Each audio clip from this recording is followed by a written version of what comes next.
नमस्कार मंडळी, माझ्या पद्धतीने एकदा जर तुम्ही ही पाणीपुरीची पुरी घरच्या घरी करून बघितली ना, तर पाणीपुरी तुम्ही गाड्यावरती खायलाच जाणार नाही बघा. एवढी मस्त आणि एवढी टेस्टी बनते. आज मी तुम्हाला पाणीपुरीची पुरी घरी कशी बनवायची एकदम घरच्या अवेलेबल असणाऱ्या साहित्यामध्ये तुम्हाला बनवून दाखवणार आहे. त्यामुळे तुम्हाला ही रेसिपी नक्की आवडणार आहे. त्यामुळे रेसिपीसाठी एक लाईक नक्की करून घ्या. या अगोदर बऱ्याच रेसिपी पाहून तुम्ही पाणीपुरी बनवली सुद्धा असेल, ती नरम पडत असेल की नाही, पण ही पाणीपुरी अजिबात नरम पडत नाही. कितीही पाणी ओतता पाणीपुरीमध्ये, ते पाणी ऑब्झर्व करते. एवढी टेस्टी आणि एवढी मस्त होते ना, तुम्हाला विश्वास सुद्धा बसणार नाही. गाड्यावरच्या पाणीपुरीला सुद्धा ही पाणीपुरी फिकी पडेल, एवढी ही टेस्टी बनते ना. खरंच खूप छान बनते. तुम्हाला ही रेसिपी आजची नक्की आवडणार आहे, कारण आपली रेसिपी घरच्या मोजक्या साहित्यामध्ये असणार आहे. त्यामुळे तुम्हाला ही रेसिपी खूप जास्त आवडणार आहे. तर चला रेसिपीला सुरुवात करूयात. सर्वप्रथम इथे तुम्हाला 1.5 वाटी रवा घ्यायचा आहे. तो पण जाडसर रवा घ्यायचा आहे. बारीक रव्याचा बिलकुल वापर नाही करायचा. 1.5 वाटी रवा आणि 1 वाटी गव्हाचं पीठ घ्यायचं आहे. त्यानंतर कडकडीत पाणी असं उकळी फुटूस्तर गरम करायचं आहे. त्यानंतर हे पाणी यामध्ये टाकायचं आहे. मीठ वगैरे काही सुद्धा घालायचं नाही. आता पाणी गरम असल्यामुळे हाताला थोडेसे चटके बसतात, त्यामुळे चमच्यानेच हलवून घ्यायचं पिठाला छान. आणि त्यानंतर थोडंसं पीठ गार झाल्यानंतर त्याला छान मळून घ्यायचं. आता पाणीपुरीसाठी पीठ मळतोय म्हटल्यानंतर जास्त तुम्हाला पातळही करायचं नाही आणि जास्त घट्टही ठेवायचं नाही. मीडियम असं पाणीपुरीचं पीठ तुम्हाला इथे छान मळून घ्यायचं आहे. चला, आता मगाच्या पेक्षा हे पीठ मला चांगलं आता थोडंसं थंड वाटायला लागलंय. म्हणजेच हाताला आता बिलकुल चटके नाही बसणार माझ्या आणि व्यवस्थित चांगल्या पद्धतीने मला हे हाताने पीठ आता मळता येईल. तर चला, चांगलं आता जास्त घट्टही नाही जास्त पातळही नाही, मीडियम असं पीठ मी व्यवस्थित चांगल्या पद्धतीने मळून घेते. तर बघू शकताय तुम्ही, पाणीपुरीचं पीठ आता मी छान मळून घेतलेलं आहे. तर आपल्याला लगेच पाणीपुरी नाही बनवायला घ्यायची. हे साधारण गोळा जसा व्हिडिओमध्ये दिसतोय त्या पद्धतीने मळून घ्यायचा आणि साधारण ओल्या सुती कापडाने झाकून अर्ध्या तासासाठी रेस्ट करायला ठेवायचा. आता अर्ध्या तासानंतर आपण पाणीपुरीच्या पिठाचं काय ते बघूयात. तोपर्यंत इकडे आपण ना चिंच भिजायला घालूयात, कारण इकडे अर्धी वाटी चिंच घेतली आहे गोड पाण्यासाठी. ती चांगली अशी झाकून ठेवूयात आणि त्याला छान असं मुरू देऊयात. आता पीठ पण मुरतंय, चिंच पण चांगली भिजतीये. तोपर्यंत इकडे आपण पुढची तयारी करायला घेऊयात.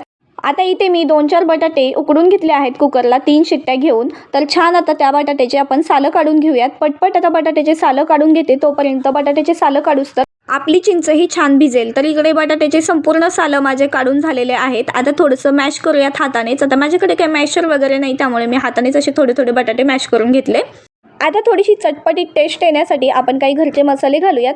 तर सर्वप्रथम इथं काळं मीठ घालायचं बरं का. यामध्ये काळं मीठ घातल्याने खूप छान टेस्ट येते. काळं मीठ घालून झाल्यानंतर आपण साधं मीठ घालायचं आहे थोडंसं.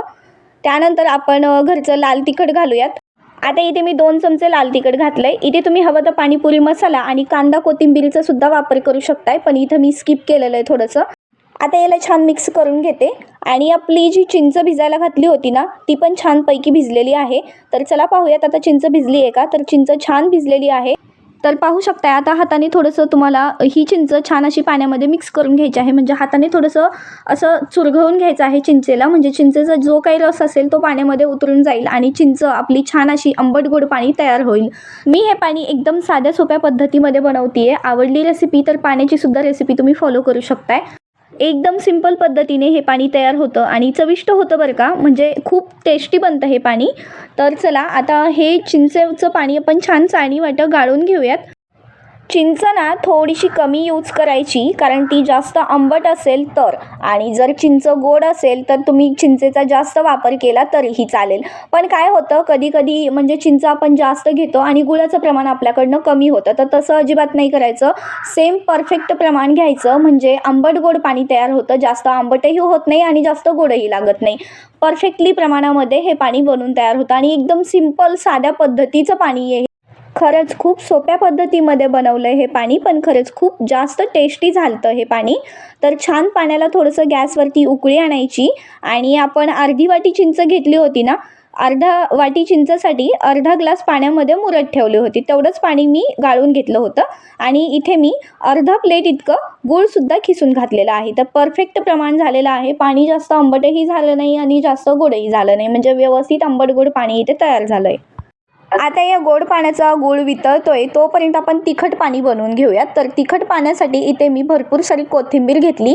त्यानंतर बराचसा पुदिना घ्यायचा आहे. जेवढी कोथिंबीर त्याच मापाने तुम्हाला इथे पुदिना घ्यायचा आहे. तर कोथिंबीर पुदिना छान मिक्सरच्या भांड्यामध्ये घालून घेतला. त्यानंतर इथे तुम्हाला मिरच्या घालायच्या आहेत. 4 ते 5 हिरव्या मिरच्या घेतल्यात मी आणि त्यानंतर 4 ते 5 लसणाच्या पाकळ्या आणि 2 आल्याचे तुकडे घातलेत. त्यानंतर आपण चिंच भिजवली होती त्यातलंच पाणी थोडंसं काढून ठेवलं होतं. तर थोडासा आंबटपणा यावा तिखट पाण्याला त्यामुळे. तर त्यानंतर बर्फ टाकलेला आहे आणि छान मिक्सरचं टोपण लावून छान बारीक करून घ्यायचं आहे. तर पहा आता इथे मी छान मिक्सरच्या भांड्यामध्ये बारीक करून घेतलेलं आहे पाणीपुरीचं तिखट पाणी बनवण्यासाठी. आता इथे मी तिखट पाणी बनवण्यासाठी साधं 1.5 ग्लास पाणी घेतलं आहे आणि मिक्सरमध्ये जो मसाला आपण तिखट पाण्याचा बनवून घेतला होता तो देखील यामध्ये मिक्स केलेला आहे.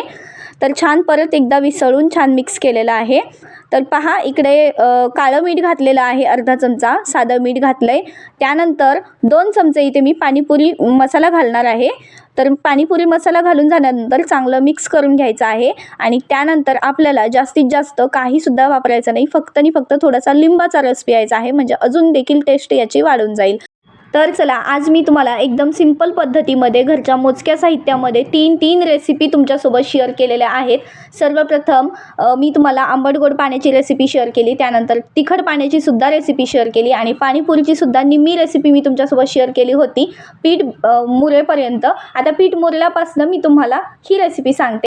ओलं सुती कापड ठेवून हे पीठ मुरायला घातलं होतं. त्यानंतर सुती कापड काढून छान असं पीठ परत एकदा मस्त मळून घेतलं. त्याचे छोटे छोटे गोळे तयार करायचे पाणीपुरीच्या आकारामध्ये. तर पहा आता संपूर्ण गोळे एकाच आकारामध्ये मी संपूर्ण छान पद्धतीने बनवून घेते आणि नंतर तुम्हाला दाखवते. तर पहा संपूर्ण माझे पाणीपुरीचे गोळे बनवून सुद्धा झालेले आहेत.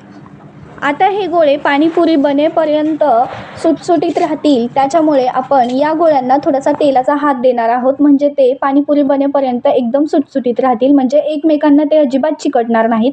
तर पहा इथे मी तेलाचा हात लावलेला आहे. तर गोळे कसे सुटसुटीत दिसत आहेत. तर चला आता बारी आहे पाणीपुरी लाटायची. तर चला आता संपूर्ण पाणीपुरी आपण लाटून घेऊयात. पाणीपुरी लाटत असताना जेवढं पाणीपुरी तुमच्या तोंडात बसेल तेवढाच आकार ठेवा पाणीपुरीचा, नाहीतर कितीही मोठी लाटाल आणि मग ती खाताना तोंडातच बसणार नाही, मग त्याला काही अर्थ नाही बघा. तर पाणीपुरी बनवताना थोड्या छोट्या छोट्या पाणीपुऱ्या ठेवायच्या, म्हणजे ते आरामात तोंडामध्ये जाईल आणि मस्त पाणीपुरी खाताना एन्जॉय करू शकाल. आता बघू शकताय एक पाणीपुरी मी लाटून दाखवलेली आहे. तर पाणीपुरी लाटून मी ओल्या सुती कापडावरती टाकलेली आहे, म्हणजे जे आपण पीठ मळत असताना जे ओलं सुती कापड केलं होतं ना, तेच ओलं सुती कापड मी खाली अंतरलेलं आहे आणि त्याच्यावरती पुऱ्यात टाकलेल्या आहेत. तर पहा इथे बऱ्यापैकी पुऱ्या मी लाटून घेतलेल्या आहेत. संपूर्ण पुऱ्या मी ओल्या सुती कापडावरती टाकून घेतलेल्या आहेत. परत त्या पुऱ्यांवरती ओलं सुती कापड अंतरून घ्यायचं आणि परत पुऱ्या लाटून घ्यायच्या. असं केल्याने काय होतं, ते खालची जी साईड असते ना ती छान राहते पुऱ्यांची आणि तळताना त्या बाजूनेच तळायच्या, म्हणजे ते व्यवस्थित टम्म फुगल्या जातील. तर पहा आता इथे मी पहिली पुरी तुम्हाला तळून दाखवते. पुरी तळत असताना थोडंसं तेल तापलेलंच हवं, गॅस फुलच हवा, गॅस अजिबात मीडियम करू नका. फुल म्हणजे जास्त वेळ पण फुल ठेवायचा नाही. ज्या वेळेला तुम्ही पुरी सोडाल त्या टायमिंगला गॅस फुल ठेवायचा. मीडियम गॅसवरती अजिबात पुरी फुगत नाही.